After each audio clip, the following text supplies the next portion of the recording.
Okay, balik tayo uli dito sa may Orosa Avenue, dito sa may Luneta, no? At nakita naman natin kanina na napakaluwag no pa rin yung sitwasyon ng daloy ng mga sasakyan dito at wala magiging problema kung kayo ay pupunta dito sa Luneta para mamasyal or para gawin yung iba pang mga leisure activities na gagawin ninyo. Pasadahan nga uli natin itong kahabaan ng Maria Orosa at nakakita na rin tayo ng ilang mga kababayan nating Muslim na dadalo sa morning prayer na kanilang isasagawa dito nga sa may Quirino Grandstand.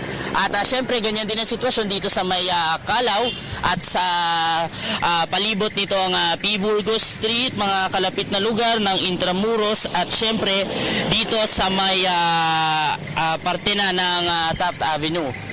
At ulitin natin yung reminder natin kanina, ang MMDA po ay nilift ang number coding scheme ngayong araw dahil na rin po holiday, paalala po natin yan dahil ngayon ay Idul Fitr, wala po number coding, malaya po ninyo magagamit ang inyong mga sasakyan. At syempre, ito na ang ating sign for today, ang paborito niyo yung segment yung umaga, ang It's a Sign. Ayan, ano kaya ibig sabihin nito? Familiar kaya mga boss natin? Panoorin natin to.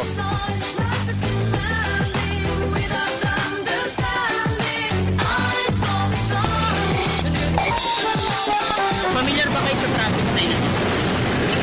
Hindi po. Hindi po, sir. Hindi po eh. Ano yung kubeta? Gasoline. Bakit sir importanteng ang traffic sign na to sa mga motoristang dumaraan sa expressway o malalaking kalsada? Habang may madaanan sila, magpagasolina sila para sa ibang daan kung wala silang gasolinahan para makapaarga sila. Hindi na sila maabala.